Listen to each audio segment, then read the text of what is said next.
Hello, tuni cookie channel vezo se na bon bin lem na hiki no vin phat ma sa video ai na sei ma bang no vin tuni a hi he chalai a hi greeting card ho ai lawai le marriage card ho sim that iti sim ding ham ti in a sei di wa hi in it's in a ding a hi an vel hen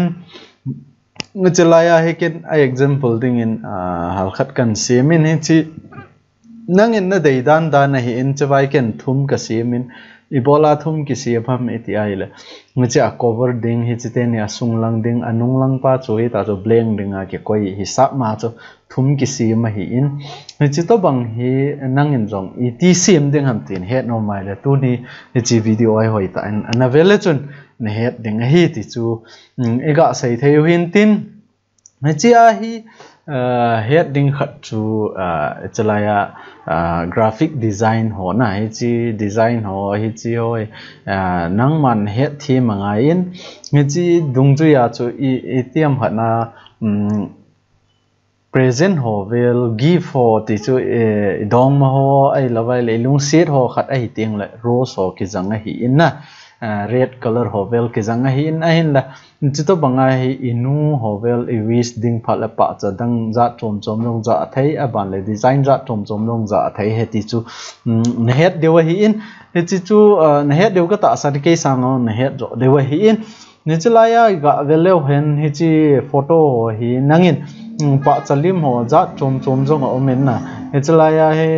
ga velo hen ken rong online a ga download na hi in hi chi to banga he a corner ding na de ya le hi chi to banga he a corner ho na ki download thei ai lo le nangin ong na ki sim thu thei hi na dei dan na nangin pa cha chu na gol to aningai na koya na sim thei hi in a hin la ken tu nya hi chi wa hi chi pa cha khat si hi janga tu nya hi choi sim mo hi na hi chi chu nangin rong na het no ma na sim no ma le a sim dan a simple dan cho hal khat example dan a structure hin saying katin a ban le nangin ichi sanga hoi zong design na ki bol thei he ti chu inga sei no mo hin tin hi chi vele chun hi cha polanga o me na ti mai theu hi in a hin la I print zo ting le hi ta hi ding a hi na chi vele chun chalaya hi a ki printing sa exportable ting le hi ta hi hi save zo ting le amalama hi ta chu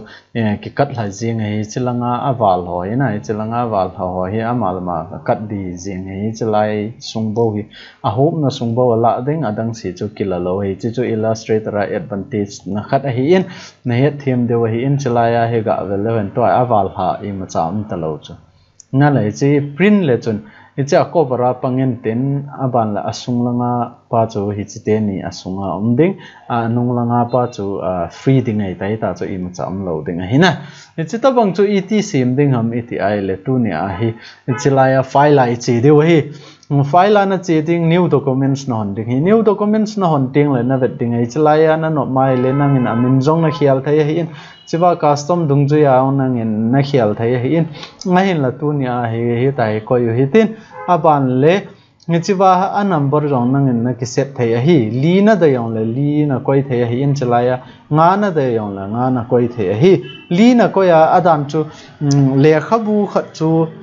hi ta a ki hon ting le hichilang apolang ten yong design ding asung langa thu ki type ding program za chom ji so na cho chu na type no mai le li na koi ding hi in a hin le chi to bangai cover pa amalang bo design ding aban la sung te ni design ding na ti ai le thum bo na koi ding hi chalaya hi na thum na koi ding hi aban la ale kha ki lep dan chu I to banga ki lep ding na dei ham ichi dung ju ya chi chi na ki set kit the hi in to a chu ehon ban cha ding I dei je wa chu hi che bo I set deu hi na hi che pai select deu aban le chi spacing ti chu I chalai a space I chana ki ka ding na dei ham le kha bu khen khat chu hi chi A4 size a hi thil khat ga type gon lang hi tai hlep pe yang ding hi chu lekha bu khat na za pe yang ding ti le chun hi chi dungju ya a space na khen ngai hi na a space hi a ha ki ka ding na deyam a ha ki ka lo ding na deyam hi chi dungju ya chu nang spacing hi na bolding hi in a ban le a let aniaw chui chala ya nang in na ki set the letter size ana deyam a4 size chu hi tai hlep ma hi chi chu za ding na ti ai le chun a4 size na select ding ai na a ban ting le dung zonga sau ding na deyam avai zonga sau ding na deyam hi chi dungju ya chu nang na set kit ding hi in ai la tu nya greeting card ti a chu ECMJ wa chu chai i tai portrait nai ko yo hi in ai la nang in Mary's card tu la Mary's card ga vele chon avai lang sau in de adung lang chom cha ji chuna chi khu na de ai le chun chi landscape pa na select ding ai na landscape pa na select na i chi dung ju ya chu nang in a size na ki fix the hi ni chi la ya na de ai le nang in chi sang a ni au za customer hi chi la ya adung ju ya ai na chiwai na set the hi tu a vet sa nan cover bo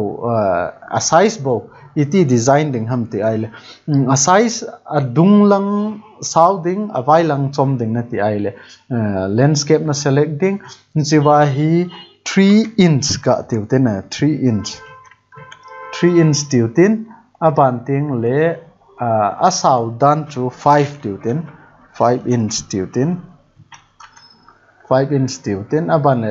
liga set no te chin het the ne deng chong ai liga set no tin aban teng le hi ta hi okay mi la chun hai tai ding ai na hi ta hi li set je wa choi chi li hi itiam khana edit na bol no mai le che wa ko na hi layout na ko na hi a size song na khial kit the hi in a hin la itiam khana na dei lo vai le chun nangin hi chong hi na delete kit na atha na create kit the hi si itai na delete na ichalaya new document na che kit na ichalaya ko na set kit the a height pa hi a sound loading a chom joding na ti ai le chun ni chi na su chom ding hi chi height pa hi 3 tiutin na 3 inch aban le a vai lang sounding ho chu na de ai le chun hi chi wa ko na chu na set the hin 2.5 tiute na 2.5 inch tiutin hi tai okay click la chun to ai tai kit nai tai nge chi a set dan a layout set dan hi in chlai spacing akika dan nong hi nangin phana sa lawai le chlai document sa ko na chu na dei da nai chong hi na su hlom the hi na su hlom the hi in na dei dan na su hlom the hi chi anoi lang pa click kit nin lang hi chi pai click nin lang aban le hi chi a white pa hi tam ding 5.5 inch ding aban ting le asan dan hi chom chai ding 2 bo hi ding ti ai la inch ka ticket na hitin aban ting le to hi okay click le chun itlai na moding hi tai na hi tai avai lang ang na set the hi ni chi dung ju ya chu nangin na design ai chi ong ki lep ting le hi cha polong hi ding hi te ni asung lang hi ding hi cha anung lang apolang design pa hi kit ding hi na ta chu a size set dan na hi in a size set dan chu na het thiam deu ka ta sanin na hoi lang zonga sau ding na de ham ai lo ai le I to bang card design na not ham hi chi dung ju ya chu nangin I ta chu layout na ko na ki set the hi aban le tu nia hai greeting card sim dan ai lo le mothers ho birthday phal le no te birthday phal le gift bolding dan ga te chi chu na sip no mai le A4 size ga bol lo hitin A4 size na ji chu hi chi a size di set na hi po na hin la het theina ding wa chu ka ti thu ai na het theina ding hi tin set na ten na ban ting le chi okay na mi ding he okay na mi ting le li ta cho o e wa nei dei chu thum hi na thum ga se mo ti man chalai ai thum bo lo tin a ban ting le se wai okay na mi ding he tai ai ti tiếng le hi cha apolang hi ding hi apolang ama sapen le khapi ama sapen na to hi chilaya hi le khabu khat hi ga veleu hen hi chilang design pa chu hi chi ding hi in aban la asunga hi chilang to hi chilang hi te ni hi ding hi a hin la hi chilang apolang anung lang design pa chu I ma chai sim lo ri wo hi blenga dinga I dai yo hi na ti chun isim god de hi nga ta chu na sim god ting le greeting card isim ting le head ding khat chu a cover a hoi angain a cover hi hoi ta anangin design na ki bol angain na no mai le enjowa ka seima banga hi chelaya I khat ho pa choi na la nangin na dei dan da naw na gol the hi to a hi avet sa nan hi chipai ga law hi tin ga koi lut lew hen nga ta hi ding hi in na dei ai le hi cha corner na koya aban teng le chi transform bolin lang reflect bolin lang aban le horizontal a bol tin copy bol lew hen di zep nai po in ai chipai hi ga hin to hi ni ta hi ding hi na hin la hi chi kor hi chilang kon arai na koi no mai le chun hi chi transform na bol kit ding hin aban le reflect na bol ding hi tai na reflect na bol ding preview na me ding hi preview na me zo teng le phana sa ai le okay na me ding aban le chong aninga hi tai na koi the hi na ni tai na koi the hi aji chu hi chi wa ki to chet na hi I ma cha I design ta lo de wa hi tu nia hi ken a design ding a basic dan na a basic a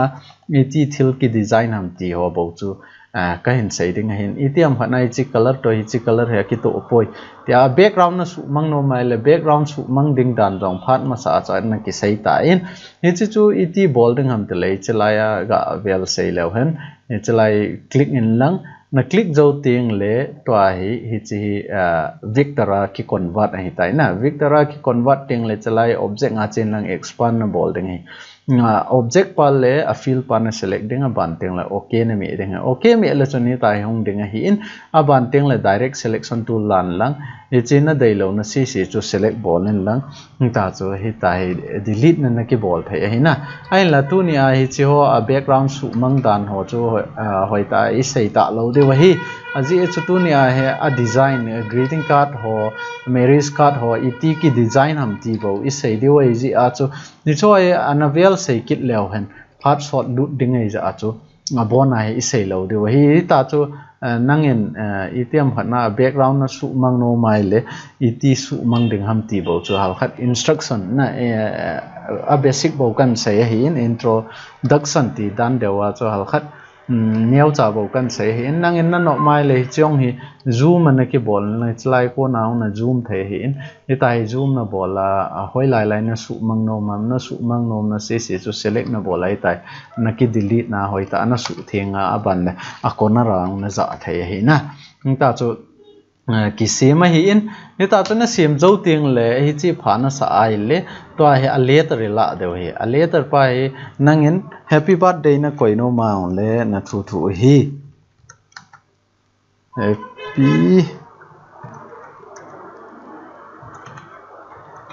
happy birthday ga tiu ten hi tai na type tai tiu te a size ga su le no te na ki mo the hi in a size na su le ding nga ban teng le hi che happy birthday ya chom choma han na ti ai le che control x me le chun cut ding hi in a ban teng le mon khat click in la paste bol le chun hi tai hong ding hi in na nop ma na koi the hi a ban le hi chi a fonts na khial no mai le a fonts se chilaya ko na na khial the hi in na dei dan da na arrow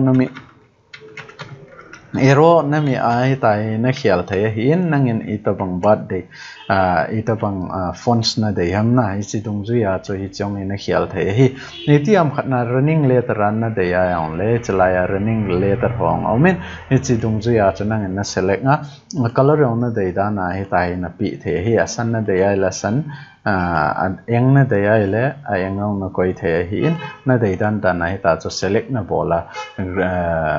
design ki bol the hi na nitiam khana hi ta hi na dei lawai ong le design chom khat ga sei kit lawan ni chawa hi te hen bol hi ten aban la okay me hi ten hi che aning lang pa koi lew hen na hi chi aning lang pai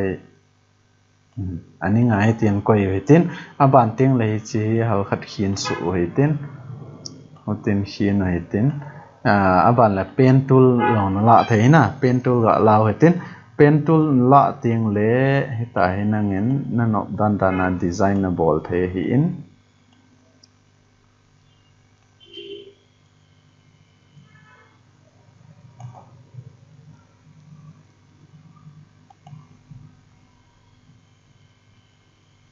smart tool smart guide na select ngai hi na smart guide na select ngai le chon kitu chat na ninga na koi the hi in ja cho smart guide cho apoi mo the in hi a ban teng le chalai pa nga khat aninga ga hin to hitin tai kitu tai na ti teng le hi chi na no mai le nangin design yo na bol be kit the hi na no dan dan na pe le the hi in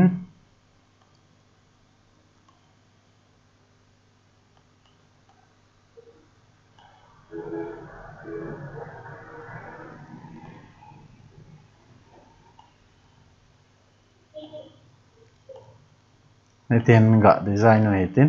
ban tiếng lệ hi hi tang na quay thế hi na nó nọ mai lệ hi chapa hi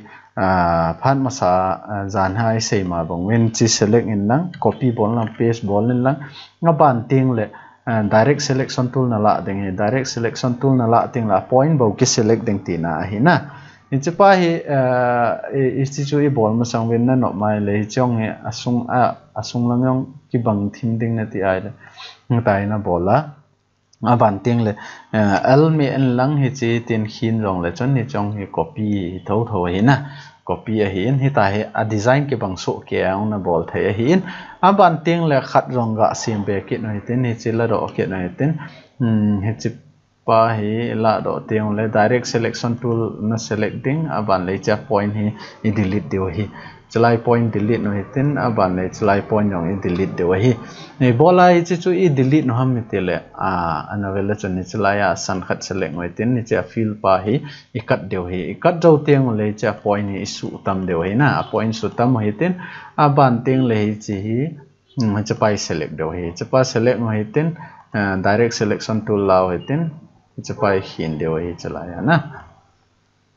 hitin ga hin hitin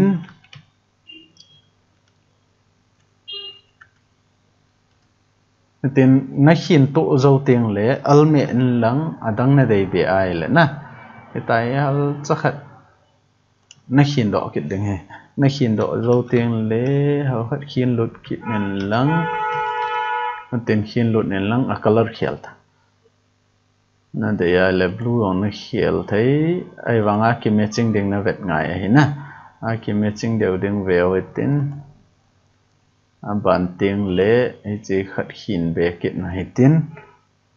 alme en lang hal cha khat na hin do kit ding hin na hin do zo tiếng lệ chỉ hin lut kit en lang ban lệ chỉ abom me pi de wai tai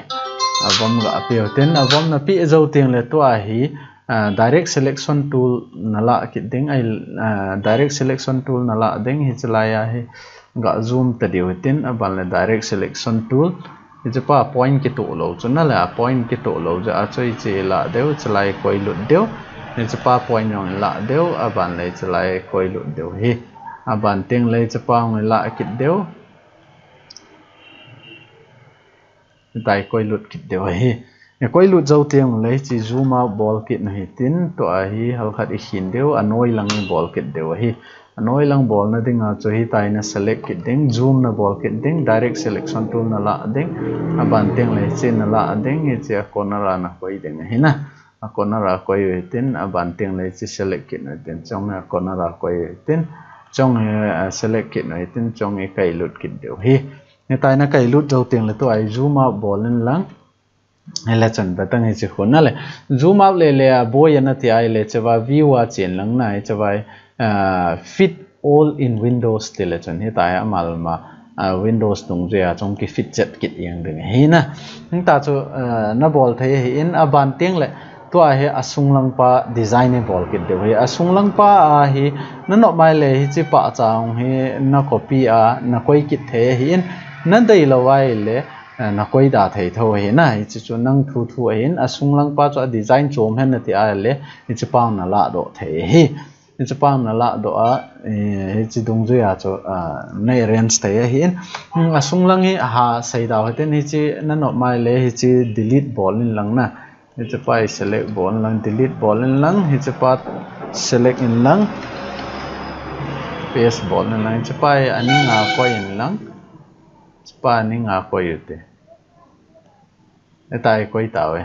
aban teng le transform ball in lang reflect ball in lang aban teng le horizontal eye ball de we na horizontal eye ball de copy ball jo teng le tai kai su de we kai su wa le ki to lo cho ban le transform khat be ball ki de reflect ball de we chlai vertical pai select de aban teng le okay me de we okay me jo teng le tai hong de nga hi in ne ta on na select nga aban le hi chwa thu chang chu ga copy ute thu chang in na dei dan na ki zit the hi in chlai click in lang paste ball lang hi tai thu chang nang in hi tai na bola sung lang long hoi ta hi tai nang in na ki design the hi na dei dan na no mai le chapang hi nang in arrange the ball kit na ball kit the hi in chapai select in lang copy paste ball in lang ban teng le hi tai ong hi nang in na goal to a I chi dung chu ya cho na dei dan chet na set jo tieng le aban bana cho ita cho designer bola thu chang ho na kizit na aban le to hi chi ga print le chon nanga dinga cho unique ta cho na mi nei kha lo mi bol kha lo na bol to wang ta cho ni ta cho hi in ATM kha na wang chu I loi ngai ta ai lo wai le I dong ma ho thil ipi ding ting le wang chu ro so ngai hi na chi ta bang ro so ngai hi ni chi ga copy within aban le chi hi chlaya ga koi leo han hai tai na no mai le hi ti aung hi nangin arrange na bol the hi internet na lut le chun dim set na pa cha hi na hi chi dung chu ya cho pa cha na koi the hi na no mai le chlayong na koi ya chlaya vel le chun chlaya ga koi hi tin aban teng le hi chi opposite 10% ham khana ga set le chun anung langa eta ho pa chalim omai tiang hu kisim hi na hi chi chu hal chakhat iti seida greeting card sim dan iga sei hin tin nehet thim deu ka ta san jing in na hi ta chu marriage card ho isi ma ong le injowa ka sei ma banga chu file a lut na a size bo wi khial ding he awai langa sa deu hi marriage card ho chu is to banga he hom cha hi in ATM khana lien ta thu tam ta ki type ding na de ai la wang chu hi ta ong he marriage card ong sim the hi in ai la marriage card atam jo pi standard na tu la ya a chi pian cho hi ai la awai langa pa bo chu na chapa chu chi kin hi chapa chu a design chu ma ki si ma marriage card ho chu ne het de hi in love sign ho cho popular in cho chu na koi theu ro song na koi theu na de dan na nangin designer ball the hi ti chu iga sei theu in tin tu nia I sei nom pe no chui ai le chi a basic na iti a structure out layer hi iti set ding ham ai lawa le iti goal to a iti arrangement ki bol ham ti chu halkhat iga sei theu hin tin na no mai le nangin apolang cover ong chu na design the a hi na ichi chu tu ni greeting card halkhat iti sim dinga iti arrangement ki bola iti ki sim ji ham size iti ki set ham ai lo la pace a choma pace lia ki thlep ding ide ai le iti sim ding ham ti halkhat iga sai thei hi chi chan chu in tin background ho delete na bola heta chu na bol ding ting le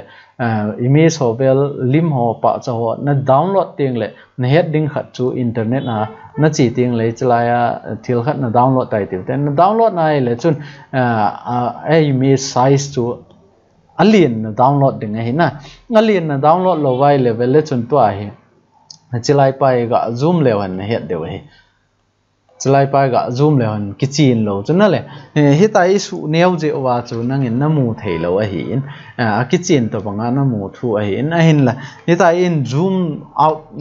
lien ta in vet ting le kichin be lo hi min ji a chu ATM khatna thil na download ting le hal khat a resolution tam deu khat na download ngai hi ti chu iga sai theu in tin tu ni cookie channel greeting card ho ai lo ai le birthday card ho iti kisim ham ti hal khat iga sei theinaw hi chi chan chu hi tan ti ka ki pa e hi chi cookie channel hi sei chai ma sangwin subscribe na ki bol nai lo wai le subscribe an na ki bol in lang aban ban cha na ki zil le chun phat chom na na nei ding a hin na het rong na het thiam ding a hi in a hi lo wa khat le ni hi ta chon na vet kha le ai le wang chu na boi mai the hi a ji chu hi chi software hi anei khanai lo amang khanai lo dong ki mai the a hi na easy a chu a download dan jong e save in install dan jong e save in aza ding dan a tools hong in a sei ta win tu a hi chi tools ho mang cha chu in sim pat noi hi ta in ji a chu na het no mai le a tools hong chu na ki jil ngai hi gari khat chu he theme ding in ma a driver theme ding in mai le chun a hi dan ki jil phot ngai hi na hoi ai ong i gari ong sit ting le a hoi lai si ham a sit na chu i sim thei lo wai le driver pha ki hello hi na itiam khana hi dan bo ne he na hlai lai ta na gari thau ke chai hamai lo hal cha khat agui ipiam khat hong ke pel do hi chin na san chun he lo wai lampi ka ana boi ding hi ja chu to hi chi software rong hi chi to bang cho hi in a bon chan he nai le thil sim dan izakai chu nangin kho sa na nei lo ta izakai na boy na zo se na ki su lap the hi in a hin la video khat le ni bo na vet na namo sim jengai le chun na boy ting le aban na chal be the lo ding hi ti chu ga sei the hin tin subscribe bolo wa ve tam pi jong im win na a kho di poi phat chom na na nei vai la kho chom a kho na I ma cha poi a hin la hi chi YouTube hi e ho ading mong e ma cookie ho adinga ki simai za chu